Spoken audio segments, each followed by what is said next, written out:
धमाके तो बहुत छोटे हैं, बड़ी फिल्म का छोटा सा ट्रेलर है। असली धमाका तो अब होने वाला है और धमाका करेगा ईरान।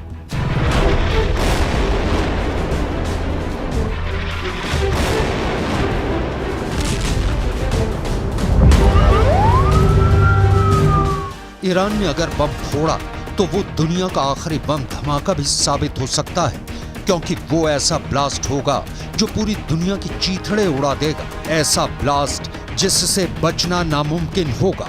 डर है कि ईरान सीधा परमाणु बम फोड़ेगा और वो परमाणु बम का टाइमर सेट कर चुका है।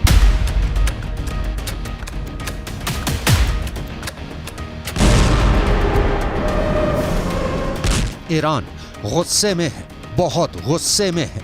गुस्से में उसने अपने दोस्त चीन से फोन पर बात की और साफ साफ कह दिया है कि इजराइल ने गाजा में अब हद पार कर दी है। उसने ईरान के सब्र का बांध तोड़ दिया है, इसलिए अब बहुत बड़ा ब्लास्ट होगा।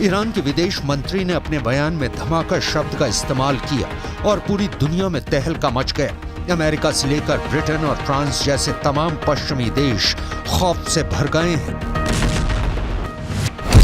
सब सोच में पड़े हैं कि ईरान किस धमाके की बात कर रहा है, आखिर उसके दिमाग में क्या साजिश चल रही है।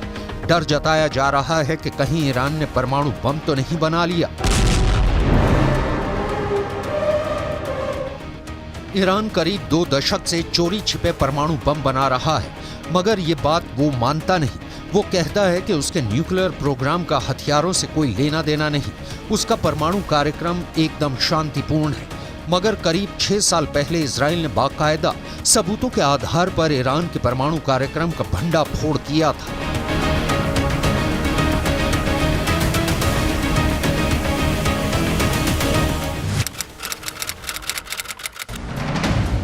एक किताब में दावा किया गया है कि 2018 में इजराइल की खुफिया एजेंसी मोसाद के एजेंट चुपके से ईरान की राजधानी तेहरान के पास एक खुफिया ठिकाने में घुस गए थे। वहां उन्होंने हजारों की तादाद में ऐसे टॉप सीक्रेट फाइलें चुरा ली थी जिनमें ईरान के परमाणु बम बनाने के कार्यक्रम का पूरा कच्चा चिट्ठा था। इसी साल मई में अमेरिका की न्यूज एजेंसी एसोसिएटेड प्रेस ने एक रिपोर्ट छापी थी जिसमें दावा किया गया था कि ईरान ने अपना एक परमाणु प्लांट जमीन के इतने अंदर बनाया हुआ है कि अमेरिका की मिसाइलें भी उसे भेद नहीं सकती। एसोसिएटेड प्रेस ने अपनी रिपोर्ट में दावा किया था कि ईरान तेहरान से करीब 225 किलोमीटर दूर नतांज न्यूक्लियर प्लांट के पास पहाड़ों में सुरंगें बना रहा है। जमीन में 260 से 328 फीट तक गहरी सुरंगें। ये गहराई इतनी ज्यादा है कि माना जा रहा है कि अमेरिका के बम भी ईरान की सुरंगों का कुछ नहीं बिगाड़ सकेंगे। यूरोप के भी कई देशों की इंटेलिजेंस रिपोर्ट कहती है कि ईरान परमाणु बम बनाने के इतने करीब पहुंच चुका है कि वो बहुत जल्द अपना पहला परमाणु बम टेस्ट भी कर सकता है।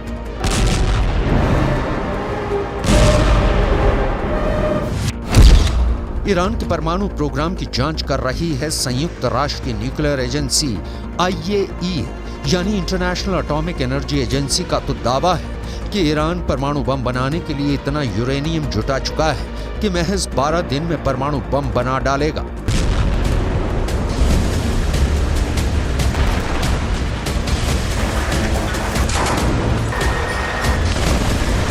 ये दावे डरावने हैं क्योंकि जब से हमास ने इजराइल में घुसकर हमला किया है तब से ईरान के न्यूक्लियर प्रोग्राम से पूरी दुनिया का ध्यान हटा हुआ है। ईरान के जिस परमाणु कार्यक्रम से अंतर्राष्ट्रीय मीडिया की नजरें नहीं हटती थी वो युद्ध की रिपोर्टिंग में लगा है।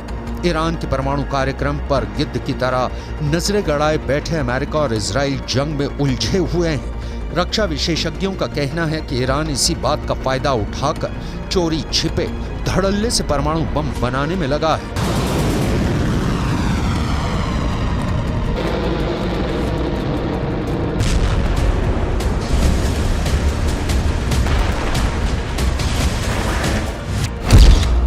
सवाल ये है कि क्या 7 अक्टूबर को हमास से इजराइल पर हमला करवाना ईरान की सोची समझी साजिश का हिस्सा था, ताकि वो पश्चिमी देशों का ध्यान हमास में भटकाकर आराम से अपना परमाणु बम बना सके। क्या बीते 2 महीने से ईरान परमाणु युद्ध की प्लानिंग कर रहा है? ईरान ने यूं ही तो धमाके की धमकी नहीं दी होगी, जरूर उसके हथियारों के जखीरे में ब्रह्मास्त्र आ गया है। ईरान की धमकी का मतलब है पत्थर की लकीर। अब वो दोबारा नहीं चेताएगा, बल्कि सीधा अटैक करेगा।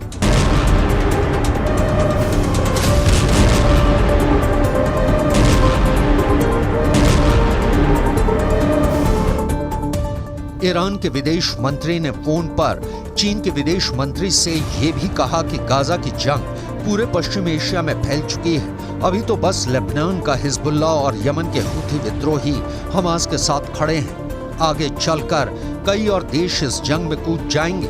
ऐसे में अगर इजराइल ने अब भी हथियार नहीं डाले तो फिर जंगों का ऐसा विस्फोट होगा जिसमें पूरा का पूरा पश्चिम एशिया तबाह हो जाएगा।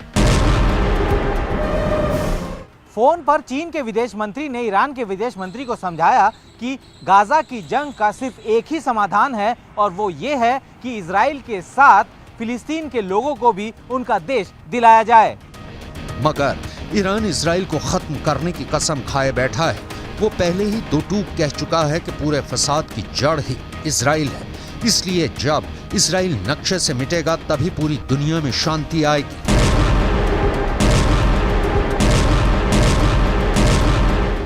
ईरान आर या पार के मूड में नजर आ रहा है। अब तक उसने इजराइल के खात्मे की बस दुआ की है, इजराइल को धमकियां दी हैं और हमास और हिजबुल्लाह से उस पर हमले करवाए हैं, मगर कभी इजराइल से जंग के मैदान में सीधे सीधे दो हाथ नहीं की। ऐसे में अब अगर ईरान युद्ध लड़ने उतरता है तो ये उसकी इजराइल से पहली और आखिरी जंग भी साबित हो सकती है। ये ऐसा युद्ध हो सकता है जो ईरान या फिर इजराइल को मिट्टी में मिलाने के बाद ही खत्म होगा, क्योंकि ईरान के जंग में उतरने का मतलब होगा तीसरा विश्व युद्ध, जिसमें एक खेमा होगा अमेरिका और इजराइल का, और उनके खिलाफ खड़ी होगी उनके दुश्मनों की बहुत बड़ी टीम। ऐसी टीम जिसमें ईरान तो होगा ही, उसके साथ होगा चीन और उन दोनों का दोस्त रूस भी। अगर ये युद्ध हुआ तो शायद दुनिया ही टुकड़े टुकड़े हो जाए, क्योंकि इन सभी देशों के पास दुनिया को खत्म कर देने वाले खतरनाक परमाणु बम हैं। अमेरिका के पास 5224 परमाणु बम है और उसके साथ ही इजराइल के पास 90, और इनके साथ खड़े रूस और चीन के पास परमाणु हथियारों का जखीरा है। रूस के पास दुनिया में सबसे ज्यादा परमाणु बम है। उसके परमाणु बमों की संख्या 5889 है। यह आंकड़ा अमेरिका के परमाणु हथियारों से भी ज्यादा है। वहीं चीन के पास 410 परमाणु बम है। ऐसे में अगर अपनी ताकत की नुमाइश की कोशिश और दिमाग की गर्मी में परमाणु बम चलाने का फरमान पास हो गया तो तबाही मच जाएगी।